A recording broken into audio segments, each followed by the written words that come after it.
नमस्कार। संग्रिया नगरपालिका चुनाव 2021 के मंथन 4 में आपका स्वागत है। संग्रिया नगरपालिका चुनाव 2021 की समस्त प्रक्रिया का विश्लेषण करने का प्रयास किया गया है।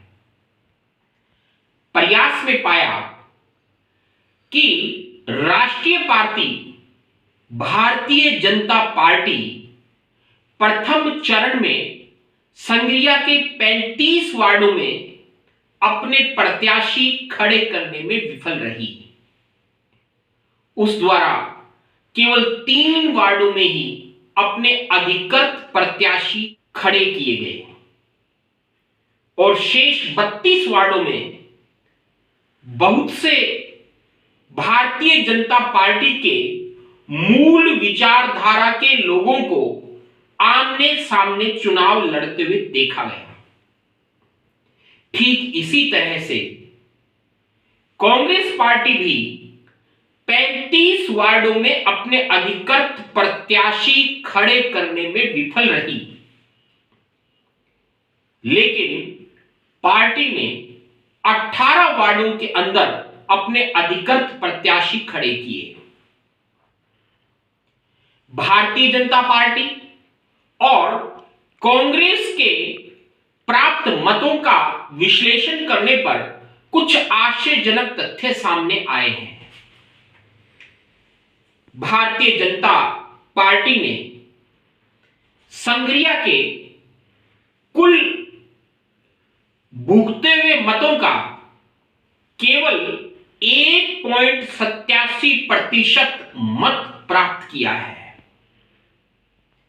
और इस 1.87% मत को बढ़ाने में सबसे बड़ा योगदान वार्ड नंबर 5 के निर्वाचित पार्षद दीपेंद्र जाखड़ का रहा है, जिन्होंने भारतीय जनता पार्टी के अधिकृत प्रत्याशी के रूप में चुनाव लड़ने का साहस दिखाते हुए 376 मत प्राप्त किए। क्योंकि कांग्रेस ने 18 वार्डों में अपने प्रत्याशी खड़े किए थे, अतः उसे लगभग 4080 वोट मिले, जो भुगते हुए मतदाताओं का 16.57% है। इसी प्रकार से 104 नोटा अर्थात 104 लोगों ने अपने अपने वार्ड में समस्त प्रत्याशियों को पूर्णतः नकारा, जो भुगते हुए मतों का 0.42 यानी कि 0.42% है।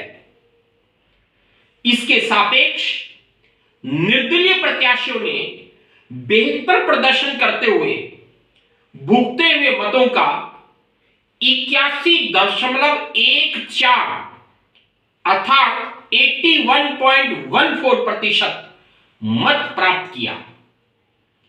यह आंकड़े देने का मेरा उद्देश्य है आपके समक्ष मंथन के लिए एक बिंदु को रखना है, और वह यह है कि क्या राजनीतिक पार्टियां अपना अस्तित्व खोती जा रही हैं। संग्रिया के परिदृश्य में उनका यह बिखराव संग्रिया के विकास को किस तरह से प्रभावित करेगा या कर रहा है, यह हम सबके लिए मंथन का विषय है। कुछ तर्क देने वाले व्यक्ति यह कह देते हैं कि स्थानीय निकाय के चुनावों में अधिकृत प्रत्याशी का कोई अर्थ नहीं होता, लेकिन यदि आप संपूर्ण राजस्थान के स्थानीय निकाय चुनावों का विश्लेषण करें और हमारे पड़ोसी क्षेत्रों में श्री गंगानगर जिले में इस दौर से पहले हुए चुनावों का विश्लेषण करें या इसी जिले की दूसरी नगर पालिकाओं के चुनाव का विश्लेषण करें, तो यह तर्क विफल हो जाता है, क्योंकि वहां पार्टी के संगठनात्मक ढांचे ने पूर्णतः पार्टियों को बहुमत भी दिलाया है, अधिकृत प्रत्याशी सिंबल पर चुनाव भी लड़े हैं और जीत कर भी आए हैं। यह हम सब के लिए आत्ममंथन का विषय है कि संग्रिया में पार्टियों की विचारधारा और उनका संगठनात्मक ढांचा विफल क्यों हो रहा है। मैं तो इसे दोनों पार्टियों में राजनीतिक नेतृत्व की क्षमताओं की विफलता कहूंगा। आशा है अपने शहर को विकास की ओर ले जाने के लिए, शहर को सामाजिक और राजनीतिक रूप से मजबूत करने के लिए आप इन बिंदुओं पर मंथन करेंगे, इस संवाद की प्रक्रिया को बनाए रखेंगे और इस संवाद की प्रक्रिया को बनाए रखने के लिए इस चैनल को सब्सक्राइब अवश्य करेंगे। इसके साथ साथ अपने कमेंट्स इस YouTube चैनल के कमेंट्स बॉक्स में जाकर या मेरे फेसबुक पेज संजय आर्य पर जाकर अवश्य देंगे। धन्यवाद।